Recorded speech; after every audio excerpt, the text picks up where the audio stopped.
भवन आते रहते थे। रिवाज के अनुसार बैठक घर के एक कोने में उनके लिए चांदी जड़ाऊ अलग अलग हुक्के रखे रहते थे। एक दिन उक्त विचार मन में लिए नरेंद्र बैठक घर में गया। वहां कोई दूसरा नहीं था। नरेंद्र ने एक एक हुक्के को अपने होठों से लगाकर गुड़गुड़ाया। ये देख उसे बड़ा ही आश्चर्य हुआ कि वो जैसा पहले था वैसा ही बना रहा। उसमें कोई परिवर्तन तो हुआ नहीं। एकाएक विश्वनाथ बाबू उधर आ निकले और बेटे को स्थिति में देख उन्होंने पूछा, अरे ये क्या कर रहा है बीले? बेटे ने चट उत्तर दिया, मैं ये परीक्षा कर रहा था कि अगर मैं जाति भेद ना मानूं तो मेरा क्या होगा। बाप ने सस्नेह बेटे की तरफ देखा और वो मुस्कुराते हुए पठन कक्ष में चले गए। लगातार रामायण और महाभारत सुनते सुनते नरेंद्र को उनका बहुत सा भाग कंठस्थ हो गया था। कथा के समय वो कई बार इन्हें अपने बल मधुर स्वर में श्रोताओं को सुनाता तो बहुत ही भला लगता। उसने भिक्षु गायकों से राधा कृष्ण और सीताराम की लीला संबंधी कितने ही गाने सीख लिए थे। जब वो इन्हें अपने मधुर स्वर में गाता तो सुनने वाले मुग्ध हो उठते। उसे सभी का लाड़ प्यार प्राप्त था। उस पर किसी तरह का कठिन नियंत्रण न था। घर का वातावरण चाहे धार्मिक था, पर किशोर नरेंद्र की स्वच्छंदता और स्वाधीनता पर किसी प्रकार का अंकुश नहीं था। नरेंद्र को रामायण का हनुमान बहुत पसंद था। उसके अलौकिक कार्यों की कथाएं मन लगाकर सुनता था। फिर मां ने उसे बताया कि हनुमान अमर है और अब भी जीवित है। तब से वो उसे देखने के लिए बड़ा उत्सुक था, पर देखे तो कहां देखे, कुछ समझ में नहीं आ रहा था। एक दिन वो कथा सुनने गया तो कथाकार पंडित अपनी अलंकारिक भाषा में हास्य रस मिलाकर हनुमान के चरित्र का वर्णन कर रहा था। नरेंद्र के मन में जाने क्या आई, वो धीरे धीरे कथाकार के पास गया और पूछा, पंडित जी, आपने जो कहा है कि हनुमान केला खाना पसंद करते हैं और केले के बगीचे में रहते हैं, तो क्या मैं वहां उनके दर्शन कर सकता हूं? पंडित ने भोले बालक को बहलाने के लिए उत्तर दिया, हाँ बेटा, बगीचे में तुम उन्हें पा सकते हो। नरेंद्र ने इसके बाद भी हनुमान को बगीचे में ढूंढा हो या ना ढूंढा हो, पर यह तय है कि वो हमेशा उनके प्रिय पात्र बने रहे। जैसे जैसे आयु बढ़ी उनके प्रति श्रद्धा भी बढ़ती गई। मृत्यु से कुछ महीने पहले शिष्य शरद चंद्र चक्रवर्ती ने जब पूछा, हमारे लिए इस समय किस आदर्श को ग्रहण करना उचित है, तो उन्होंने उत्तर दिया, महावीर के चरित्र को ही तुम्हें इस समय आदर्श मानना पड़ेगा। देखो ना, वे राम की आज्ञा से समुद्र लांघकर चले गए, जीवन मृत्यु की परवाह किए बिना। महाजितेंद्रिय महाबुद्धिमान दास्य भाव के उस महान आदर्श से तुम्हें अपना जीवन गठित करना होगा। वैसा करने पर दूसरे भावों का विकास स्वयं ही हो जाएगा। अवलंबन करने योग्य और दूसरा कोई पथ नहीं। एक और हनुमान जी जैसा सेवा भाव और दूसरी ओर उसी प्रकार त्रैलोक्य को भयभीत कर देने वाला सिंह जैसा विक्रम। राम की सेवा के अतिरिक्त अन्य सभी विषयों के प्रति उपेक्षा, यहां तक कि सगत्व, ब्रह्मात्व, शिवत्व प्राप्ति के प्रति उपेक्षा। केवल रघुनाथ के उपदेश का पालन ही जीवन का एकमात्र व्रत है। उसी प्रकार एकनिष्ठ होना चाहिए। ढोल, मृदंग, करताल बजाकर उछलकूद मचाने से देश पतन के गर्त में जा रहा है। एक तो ये पेट के रोगी मरीजों का दल और उस पर इतनी उछलकूद, भला कैसे सहन हो।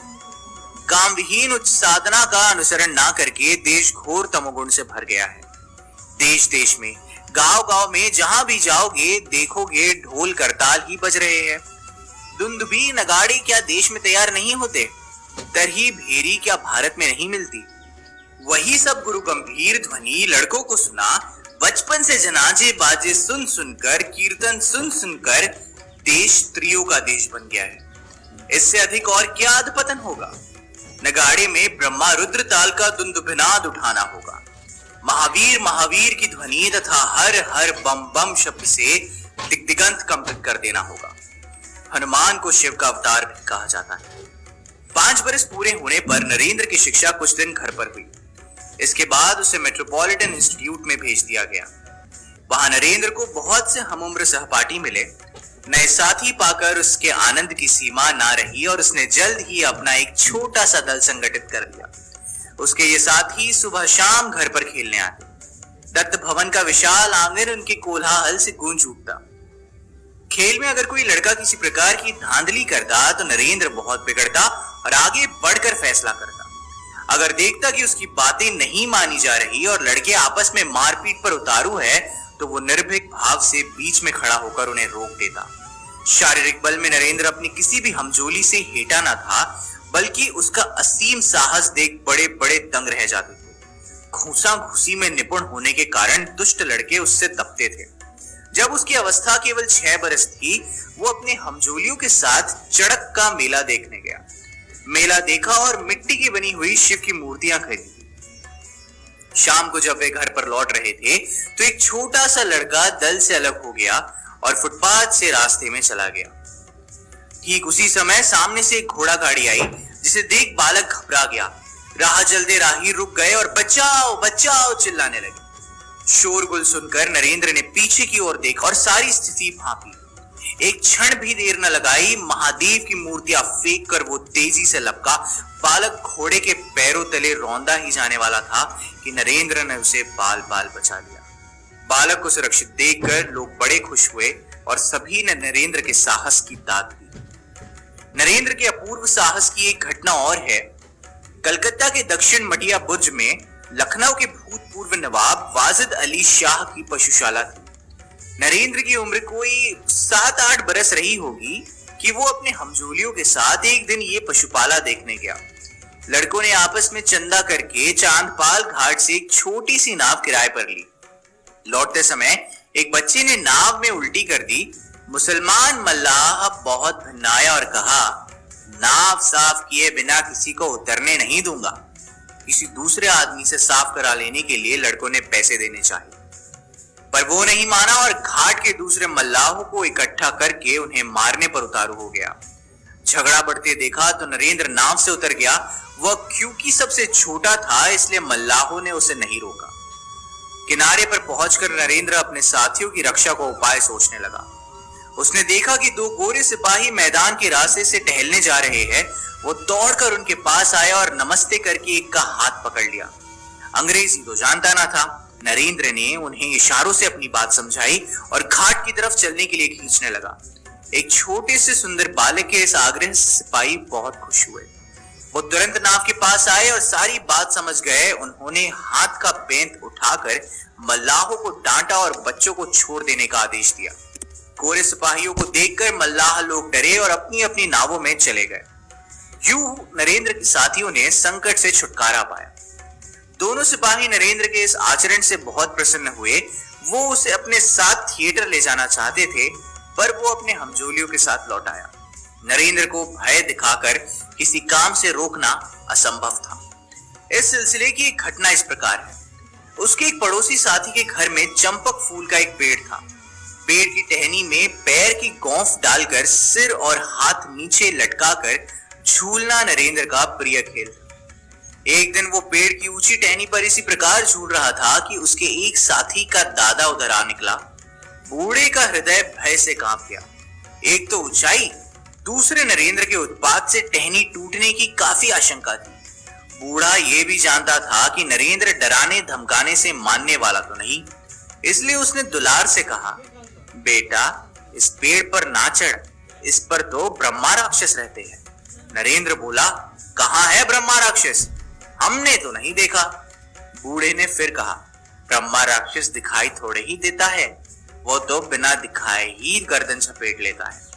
बूढ़े ने ब्रह्मा राक्षस की विकट आकृति का वर्णन किया और क्रूरता के 2-4 उदाहरण देकर समझाया कि वो अपने आश्रित पेड़ का अपमान कभी सहन नहीं करेगा। नरेंद्र को चुप देखकर बूढ़े ने समझा कि सीख काम कर गई। पर जैसे ही बूढ़ा वहां से हटा, नरेंद्र फिर उसी ऊंची चोटी पर चढ़ बैठा, लेकिन उसके साथी की हिम्मत नहीं पड़ी। वो भयभीतता से नीचे खड़ा रहा। आओ ना ऊपर, नरेंद्र ने उससे कहा। नहीं भाई, ब्रह्मा राक्षस की बात कौन जाने, न मालूम कब किधर से आकर गर्दन मरोड़ डाले, साथी ने उत्तर दिया।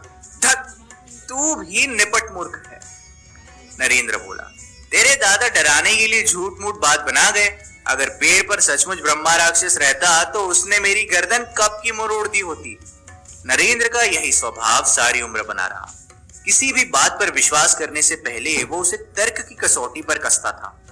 महेंद्र और भूपेंद्र उसके छोटे भाई भी हर तरह चुस्त दुरुस्त थे, पर नरेंद्र से उनका कोई मुकाबला न था।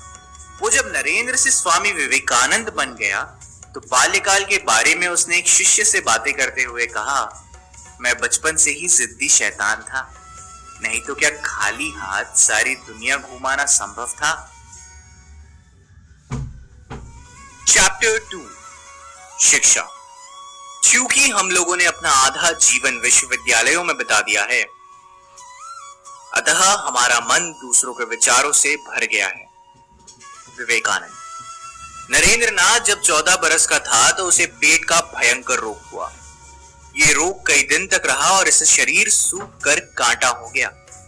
उस समय उसके पिता अपने काम से रायपुर में थे और उन्हें वहां अभी काफी दिन रहना था। इस ख्याल से कि हवा बदलने से स्वास्थ्य ठीक हो जाएगा, उन्होंने परिवार के लोगों को भी रायपुर बुला लिया। 1870 में नरेंद्र अपने पिता के पास रायपुर पहुंचे। रायपुर मध्य प्रदेश का एक नगर है। उस समय सारे मध्य प्रदेश में रेलगाड़ी नहीं थी। इलाहाबाद और जबलपुर होते हुए कलकत्ता से नागपुर तक गाड़ी आती थी। नागपुर से रायपुर जाने में 2 सप्ताह से अधिक लगते थे और हिंसक जंतुओं वाले घने जंगल में से बैलगाड़ी द्वारा जाना पड़ता था। बाद में इस यात्रा का उल्लेख करते हुए नरेंद्र नाथ ने लिखा है, वनस्थली का सौंदर्य देखकर मुझे रास्ते के कष्ट ही मालूम नहीं हुए। विंध्य पर्वत की आकाश को चूमती हुई चोटियां, फूलों और फलों से लदी हुई तरह तरह की बेलें, कुंज कुंज में चहचहाते हुए रंग बिरंगे पक्षी जो कभी कभी आहार की खोज में भूमि पर उतर जाते थे। नरेंद्र ने यह सब कुछ पहले पहल देखा था। देश के अतीत की कहानियां उसके मन पर पहले से ही अंकित थी। अब उसका रूप, उसका वैभव, विशालता और महानता भी अंकित हो गई। देश को और अधिक देखने की इच्छा भी यहीं से पैदा हुई। ये वो अवस्था थी जब चरित्र का निर्माण होता है। नरेंद्र के चरित्र का वास्तविक निर्माण भी रायपुर में हुआ। उस समय वहां कोई स्कूल न था, इसलिए विश्वनाथ बेटे को खुद ही घर पर पढ़ाया करते। उन्हें वहां ना तो अदालत जाना होता था और ना मुवक्किलों से माथापच्ची करनी पड़ती। फुर्सत ही फुर्सत थी। पाठ्य पुस्तकों के अलावा वो नरेंद्र को इतिहास, दर्शन और साहित्य संबंधी विभिन्न पुस्तकें पढ़ाने लगे। बेटी की ग्राह्य शक्ति देखकर विश्वनाथ दंग रह गए और उन्हें उसे पढ़ाने में आनंद आने लगा। उन्होंने बड़े परिश्रम से जितना ज्ञान अब तक अर्जित किया था, वो अपने इस सुयोग्य पुत्र को सौंप दिया। उनके घर में हर रोज रायपुर के गुणज्ञानी व्यक्तियों का जगघट होता था। साहित्य, दर्शन आदि विभिन्न विषयों पर चर्चा चलती थी। घंटों वाद विवाद होता और सूक्ष्म विवेचन किया जाता था। उस समय सुबह नरेंद्र भी वहीं उपस्थित होता और वाद विवाद ध्यान से सुना करता था। कभी कभी विश्वनाथ नरेंद्र से भी किसी विषय पर उसकी राय पूछ लेते और यों उसे विवाद में भाग लेने के लिए प्रोत्साहित करते थे। नरेंद्र उम्र में चाहे छोटा था, पर उसके विचार इतने साफ सुथरे और सुलझे हुए थे कि सुनकर बड़े बूढ़े भी आनंद से झूम उठते थे। विश्वनाथ के मित्रों में एक सज्जन बंग साहित्य के प्रसिद्ध लेखक थे। एक दिन जब वे साहित्य पर वाद विवाद कर रहे थे तो उसमें भाग लेने के लिए नरेंद्र को भी बुला लिया गया। बस अब क्या था, नरेंद्र ने थोड़े ही समय में यह सिद्ध कर दिखाया कि उसने अधिकांश लेखकों की पुस्तकें न सिर्फ पढ़ ली है, बल्कि उनके बहुत से अंश उसे कंठस्थ है और वो उनकी तर्क संगत आलोचना भी कर सकता है। उन लेखक महोदय ने विस्मय और आनंद में भरकर कहा, बेटा, आशा है कि एक दिन बंग भाषा तुम्हारे द्वारा गौरवान्वित हो। और अब ये कहने की कोई आवश्यकता नहीं कि उन लेखक महोदय की भविष्यवाणी सही साबित हुई। नरेंद्र रायपुर में 2 बरस तक रहा। इस बीच में उसने पुस्तकों और वाद विवाद द्वारा जो कुछ सीखा वो तो सीखा ही, पर इस संबंध में विशेष रूप से उल्लेखनीय बात यह है कि उसके किशोर मन पर पिता के व्यक्तित्व की गंभीर छाप पड़ी। एक दिन नरेंद्र ने जाने कैसे पिता से पूछ लिया, पिताजी, आप हमारे लिए क्या छोड़ रहे हैं? विश्वनाथ ने दीवार पर लगे आईने की तरफ इशारा करते हुए उत्तर दिया, जा आईना में अपना चेहरा देख, तभी समझेगा कि मैंने तुझे क्या दिया है। विश्वनाथ बेटों को सामंती ढंग से कभी डांटते डपटते या बुरा भला नहीं कहते थे, बल्कि उन्हें सुधारने और उनमें आत्मविश्वास पैदा करने का उनका अपना ही ढंग था। अपने उद्दंड स्वभाव के कारण नरेंद्र ने एक दिन मां को कुछ कटु शब्द कह दिए। विश्वनाथ ने इसके लिए बेटे को कुछ नहीं कहा, पर जब नरेंद्र अपने सहपाठियों के साथ अपने पढ़ने के कमरे में गया तो कोयले से दीवार पर यह लिखा मिला, नरेंद्र बाबू ने अपनी माता के प्रति आज इन दुर्वचनों का प्रयोग किया है। नरेंद्र की गर्दन लज्जा से झुक गई और वो इस शिक्षा को उम्र भर नहीं भूल पाए। अगर कोई व्यक्ति नरेंद्र की युक्तिपूर्ण बातों को बच्चे की धृष्टता समझकर उपेक्षा करता तो वो क्रोध के मारे आपे से बाहर हो जाता। उस समय उसे छोटे बड़े का भी ध्यान न रहता। कई बार वो अपने पिता के मित्रों तक को खरी खरी सुना देता। विश्वनाथ इस उद्दंडता के लिए बेटे को क्षमा नहीं करते थे। वे नरेंद्र को दंड देकर आगे के लिए सावधान कर देते थे, पर बेटे की आत्मनिष्ठा को देखते हुए मन ही मन वे प्रसन्न भी होते। विश्वनाथ पाक विद्या में भी निपुण थे। नरेंद्र ने उनसे तरह तरह के भोजन बनाने सीखे। कॉलेज में वो अपने मित्रों को समय समय पर अपने हाथ से भोजन बनाकर खिलाया करते थे।